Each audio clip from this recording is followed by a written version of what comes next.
కేంద్ర హోంమంత్రి అమిత్ షా ఇంకా మాట్లాడుతున్నారు. క్వశ్చన్ అండ్ ఆన్సర్స్కి ఆయన సమాధానం ఇస్తున్న పరిస్థితి మనం చూస్తున్నాం. నిన్న ఆయన చేసిన వ్యాఖ్యలు, మరి ముఖ్యంగా రాజ్యసభలో ఆయన చేసిన వ్యాఖ్యలు, అంబేద్కర్కి సంబంధించి చేసిన వ్యాఖ్యలు పెను దుమారాన్ని రేపాయి. ఈ నేపథ్యంలో ఆయన వివరణ ఇస్తున్నారు. ఆ వివరణకు సంబంధించి ఆయన ఏమంటారు చూద్దాం. और उन्होंने लहराया हुआ संविधान अंदर से कोरा था. संविधान प्रेम इनका कितना खोखला है वो एक्सपोज हो चुके हैं. एक झूठ बार बार नहीं चल सकता है.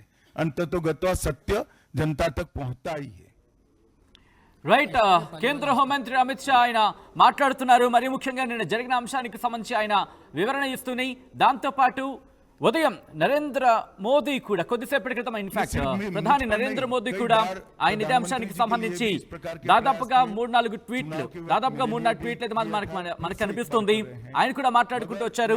దాంతోపాటు ఇప్పుడు సవివరంగా అసలు ఏం జరిగింది అంటూ కూడా చెప్పే సందర్భంలో కేంద్ర హోంమంత్రి అమిత్ షా మాట్లాడుతున్న సందర్భాన్ని మీరు చూడొచ్చు. నేను చెప్పిన మాటలను తప్పుగా ప్రచారం చేస్తున్నారంటూ కూడా ఆయన చెప్పడం జరుగుతోంది. నా మాటలను పూర్తిగా విరిచేసి, ఎక్కడికక్కడ వాటిని విరిచేసి వాటిని తప్పుగా చెప్పే ప్రయత్నం చేస్తున్నారు, తప్పుగా ప్రజలకు తీసుకెళ్లే ప్రయత్నం చేస్తుంది కాంగ్రెస్ అంటూ చెప్పుకొచ్చారు.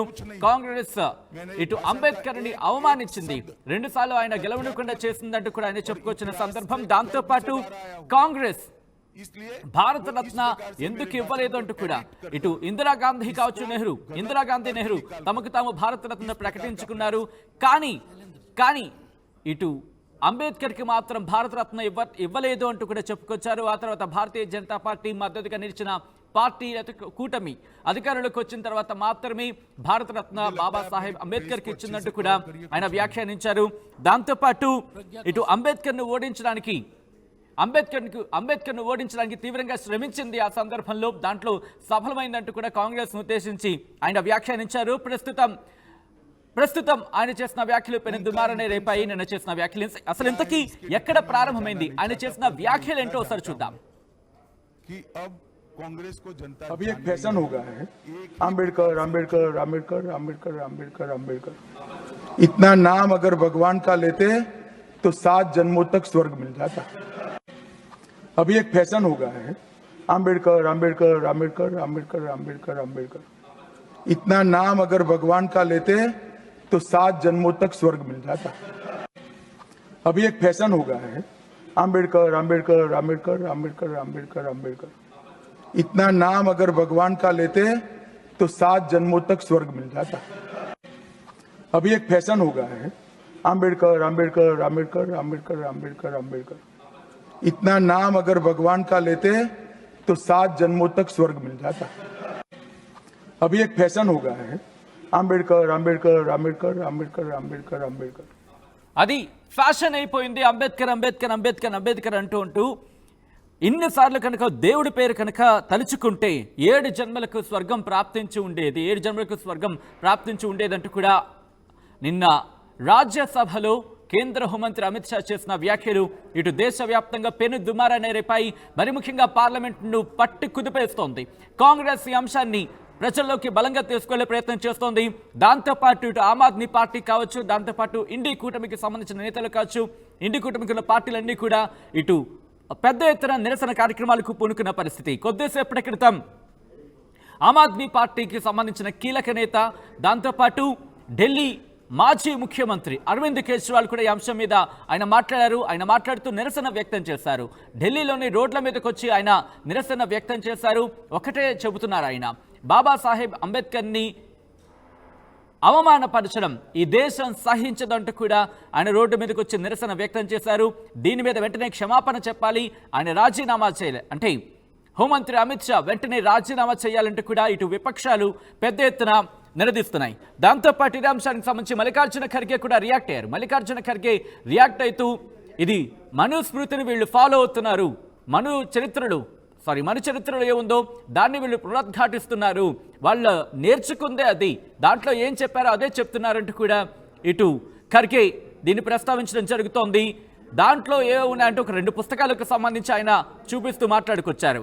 అయితే ఇక్కడ మల్లికార్జున ఖర్గేకి కౌంటర్గా కూడా మాట్లాడిన సందర్భాన్ని చూడొచ్చు. హోంమంత్రి అమిత్ షా ఒకటే చెప్తున్నారు, మల్లికార్జున ఖర్గే మీరు కూడా ఇటువంటి వ్యాఖ్యలు చేస్తే ఎలా, మీకు అన్నీ తెలుసు. కాంగ్రెస్ పార్టీ ఎవరికి అన్యాయం చేస్తుందో, ఎవరి పాలిట ఎలా పక్షపాతంగా వ్యవహరించిందో మీకు తెలుసు. మీరు కూడా రాహుల్ గాంధీ ట్రాప్లో పడిపోతారా అని అర్థం వచ్చి ఆయన మాట్లాడిన సందర్భం. ఇటు మల్లికార్జున ఖర్గే పెద్ద ఎత్తున విమర్శలు గుప్పించారు. మరి ముఖ్యంగా పెద్ద ఎత్తున ఇదే అంశానికి సంబంధించి ఆయన మాట్లాడిన సందర్భం. ఇప్పుడు ఇటు పెను దుమారాన్ని రేపైనా చెప్పుకోవాలి. ఇక్కడ మల్లికార్జున ఖర్గే మాట్లాడుతున్న సందర్భంలో ప్రధాని మోదీ అంశాన్ని కూడా ఆయన తెర మీదకు తీసుకొచ్చారు. ప్రధాని మోదీ అలాగే హోంమంత్రి అమిత్ షా వీళ్ళిద్దరూ కూడా ఒకరి తప్పులు ఒకరు కప్పుపుచ్చుకునే ప్రయత్నం చేస్తున్నారు. ఆయన తప్పు చేస్తే ఈయన మాట్లాడతాడు, ఈయన తప్పు చేస్తే ఆయన మాట్లాడతారంటూ కూడా ఇటు మల్లికార్జున ఖర్గే ఇద్దరికి సంబంధించి కొన్ని సంచలన వ్యాఖ్యలు చేశారు. అయితే ప్రధాని నరేంద్ర మోదీ ఆయన చేసిన ట్వీట్ ఒకసారి నేను మీకు చదివించే ప్రయత్నం చేస్తాను. పార్లమెంట్ హెచ్ఎం అంటే home minister Amit Shah expressed Congress dark history of insulting Dr. Ambedkar and ignoring the SC/ST communities. They are clearly stung and stunned by the facts he presented, which is why they are now indulging in their tricks. Sadly for them, people know the truth అంటూ కూడా ఆయన వ్యాఖ్యానించారు. దాంతోపాటు కంటిన్యూటీగా దాదాపుగా మూడు నాలుగు ట్వీట్లు చేశారనే చెప్పుకోవాలి.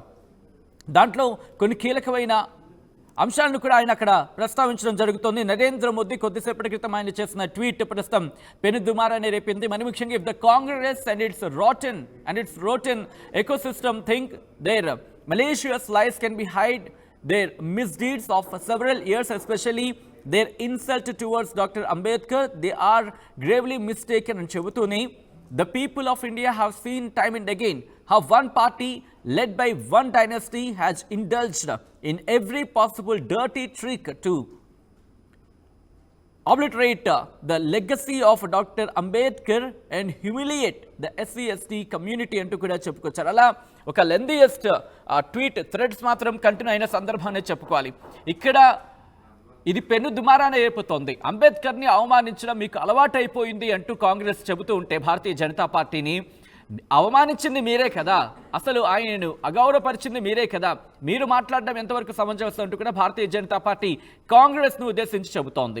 రాజ్యాంగం గురించి మాట్లాడంటే ఆ అంశానికి సంబంధించి నీళ్లు చల్లేస్తున్నారు, మాట్లాడనివ్వట్లేదు మీరా మాట్లాడేది అంబేద్కర్ గురించి అంటూ కూడా భారతీయ జనతా పార్టీ మరి ముఖ్యంగా కొద్దిసేపటి క్రితం కేంద్ర హోంమంత్రి అమిత్ షా కూడా చెప్పుకొచ్చారు.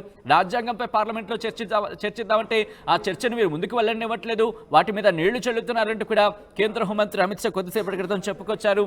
పార్లమెంటుకు సంబంధించి రాజ్యాంగం మీద మాట్లాడదామంటూ చెప్తున్న సందర్భంలో మీరు ఈ దుమారాన్ని రేపారంటూ కూడా ఆయన చెప్పుకొచ్చిన సందర్భం ఒకసారి మీరు చూస్తున్నారు.